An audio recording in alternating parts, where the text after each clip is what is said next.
How's it going, everybody? I'm Cherokee Ronnie. Welcome back to my channel. Before we get into this video, make sure you hit the subscribe button, make sure you hit that like button, hit that notification bell so you know each and every time I upload a video. But today we're going to be lifting our Jeep Cherokee 6 inches for $600. You can't find a kit out there, a short arm kit for $600. They're in the $1,000 range. Even a 4.5 inch lift is about, it's about $600 to $700, just depends who you go through, but I wanted to be a little bit higher so I could run 35s and trim a little bit. So I'm going to show you a junkyard lift. That's what we usually call it in the Jeep community. It's not really junkyard parts. Let's go ahead and go outside and take a look at what we got so we can go ahead and start lifting this thing. So we're going to go ahead and put a 6 inch, well, I might as well say 5.5 to 6 inch lift on our Project Jeep. We're going to do this for $640. It's going to be a short arm kit, and a lot of people are like, it's not going to work.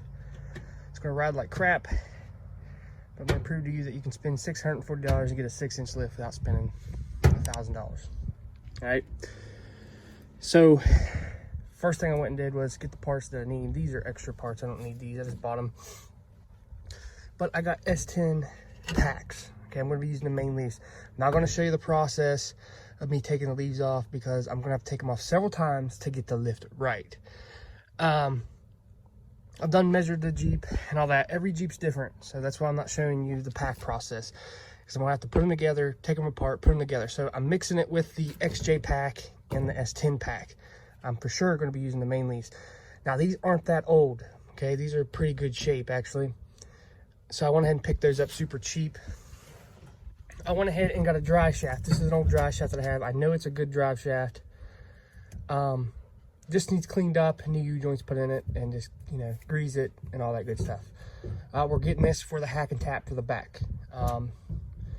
You don't have to. I'm including a transfer case drop bracket in this build instead of the hack and tap because it's cheaper.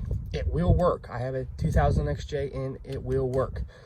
Transfer case drop does get rid of vibrations because I've already done it, and but we're going to go a little bit different route because you'll see at the end of this video I'm going to be talking about different tiers of this build. So this is just tier number 1. This is a budget 6 inch lift, and then we have some packs that are a part that we're going to be using. Got some extra axles and all that good stuff because we're running 35s. These will work until I can figure out what we're going to be running in tier 3 of the build. Got some Rubicon Express 5.5 coil springs, nothing special. You can get these on Amazon cheap. Now got these off Amazon, Freedom Off-Road, $99, and honestly I'm blown away by the product and the beefiness. This thing is super heavy. These are, you can get rough country ones that are like $100 some, like $106.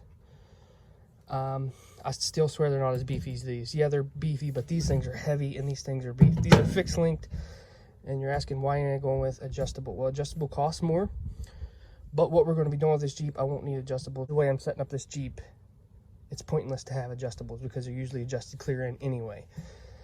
So I did a bunch of math, a bunch of studying for this lift kit to work. So I'm pretty much taking all the guesswork out of this for you guys, because that's the big problem with people wanting to do this lift. They're like, I'm gonna go ahead and spend $1,000 because there's no guesswork. But actually I just got a picture of rough country 6 inch lift, short arm lift, and I just look what they had, and basically I'm buying cheaper versions of what they have. Now I am going to be upgrading the track bar, but for right now somebody already drilled it over for the 4.5 inch lift, so that'll do us for a while. But I did not include that in the budget because I don't know if I'm going to make one or buy one, so I don't know yet. All right, we got the back lift on. The brake line is fixed now.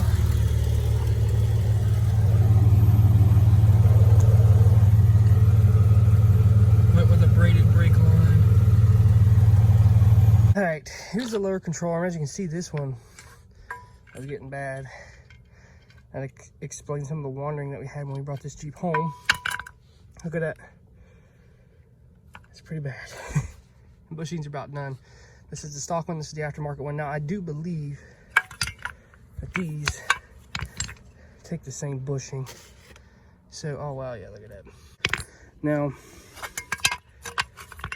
these are just a hair longer. Right.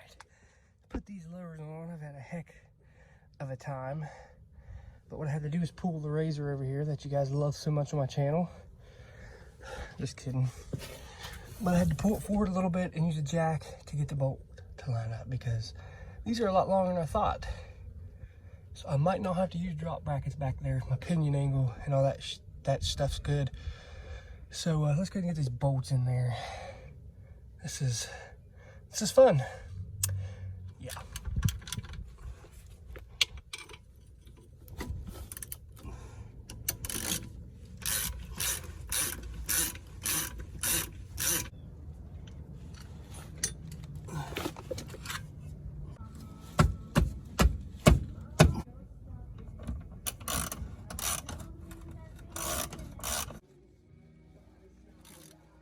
Both on, you can see how far it pushed this thing forward. It was sitting right here. That's how much it pushed it forward. So we got a good bit out of these arms, believe it or not.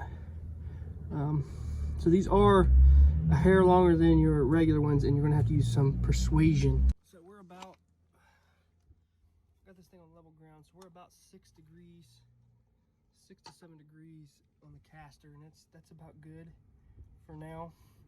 I have to fine tune this later on, but for now I think it'll be all right. We'll have to see. But now let's go ahead and put these lift coils in. Get ready to take these out. It's pretty loose. It shouldn't be hard to get out. This is going to be the fun one. Gonna take this retaining clip off. I took the shocks off at the top. So let's go ahead and get at her. Got that out. Here's the difference. Got the coils back here. There's a puck. Basically, I'm getting one more ring, or a ring and a half. So it shouldn't be too bad to put back in, actually.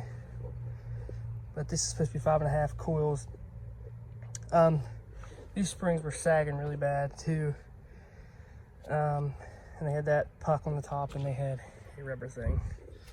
But I'm gonna crunch this down, put it in.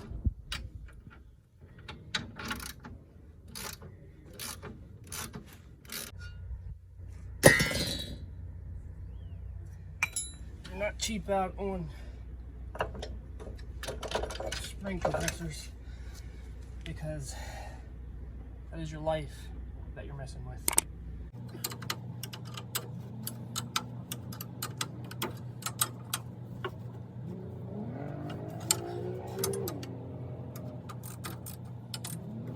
This is a full droop.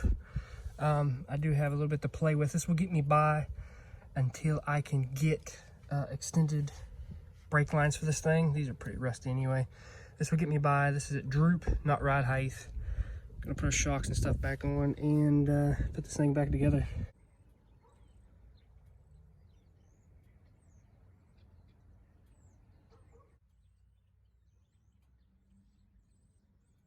Here it is. I'm even running the sway bar that disconnects, so it's not all sketchy. I turn the rough country shocks around because I don't like them. But yeah, it turned out really, really good. I went ahead and stretched these down until I get extension, or brake line extensions. The lower control arms worked out great. They actually moved the axle out forward where it needed to be. I got good caster now. I'm really impressed with those. I think it looks good. So this lift turned out really, really well. I'm really impressed by the ride quality and how it steers and how everything just came together. For a short arm lift, it works pretty well.